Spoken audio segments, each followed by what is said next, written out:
ఇప్పుడు గెలిచిన కాంచెల్లి ఈ 2 సంవత్సరాలలో ఏ ఎమ్మెల్యే అయినా మీ ఊరికి వచ్చిందా? మీ ఊర్లో అసలు ఏం జరుగుతుంది ఏందని ఎప్పుడైనా తెలుసుకున్నాడా?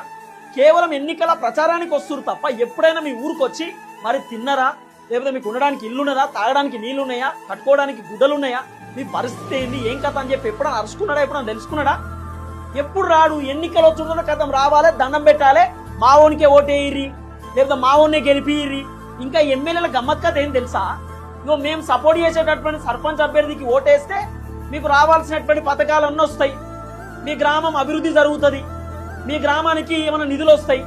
మేము చెప్పేటటువంటి అభ్యర్థిని కాకుండా మీ ఇష్టం ఉన్న అభ్యర్థికి వేస్తే మీకు రావు. ఎమ్మెల్యేల బ్లాక్ మెయిలింగ్ ముఖ్యమంత్రి చెప్తున్నాడు కదా, ముఖ్యమంత్రి రేవంత్ రెడ్డి చెప్తున్నాడు, సభలలో మీటింగ్లలో చెప్తున్నాడు, మంత్రులతో కలిసి పనిచేసేటటువంటి అభ్యర్థిని ఎన్నుకోండి, మంత్రితో ప్రభుత్వంతో కలిసి పనిచేసేటటువంటి అభ్యర్థిని ఎన్నుకోండి, అప్పుడు మీ ఊరికి ఏమైనా నిధులు వస్తాయి, మీకేమైనా మంచి జరుగుతుంది అంటే ఇండైరెక్ట్ గా జనాలని భయపెడుతున్నాడు. మేము చెప్పిన వాళ్ళని మీకు ఓటేయకపోతే, మా మంత్రులు చెప్పిన వాళ్ళకి మీరు సపోర్ట్ చేయకపోతే, వాళ్ళని గెలిపియకపోతే మీకు రావాల్సిన నిధులు రావు, మీకు రావాల్సినటువంటి బెనిఫిట్స్ రావు అని చెప్పి ముఖ్యమంత్రి చెప్తున్నాడు. సేమ్ ఎమ్మెల్యేలు కూడా గ్రామాలలో తిరిగి కూడా గదే చెప్తున్నారు, మేము చెప్పేటటువంటి వ్యక్తికి మీరు ఓటేయాలి, లేకపోతే మీకు నిధులు ఇయ్యం. అప్పుడు జనాలు కూడా భయపడతారు కదా. ఇది కరెక్ట్ కాదు. జనాలకు ఇష్టం ఉన్న వాళ్ళకి వాళ్ళు ఓటేసుకుంటారు. వాళ్ళ కోసం పనిచేసే వాళ్ళకి, వాళ్ళ ఊరు అభివృద్ధి కోసం చూసేటటువంటి అభ్యర్థిని చూసి ఓటేసుకుంటారు. ఈ భయపెట్టాల భయపడి గెలవడం ఇది ఒక గెలుపా, లేకపోతే జనాలను భయప్రాంతాలకు గురి చేయడం ఇది ఒక గెలుపా?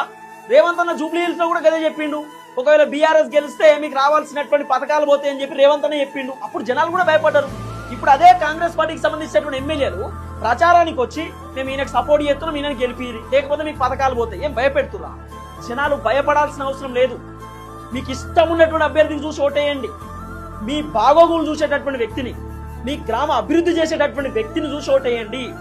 అంతే తప్ప ఎమ్మెల్యే వచ్చి ప్రచారం చేసిండు, మంత్రి వచ్చి ప్రచారం చేసిండు, ఎంపీ వచ్చిండు, ముఖ్యమంత్రి వచ్చి ప్రచారం చేసిండే ఏ కుర్రి అవసరం లేదు. మంచిని చూసి ఎన్నుకోండి, ఎవ్వరికి భయపడకండి. మీ గ్రామాన్ని అభివృద్ధి చేసేటటువంటి వ్యక్తిని చూసి ఓటేయమని చెప్తున్నా. చూద్దాం ఏం జరగబోతుందో. దయచేసి వీడియో అందరికి షేర్ చేసేటటువంటి కార్యక్రమం చేయండి.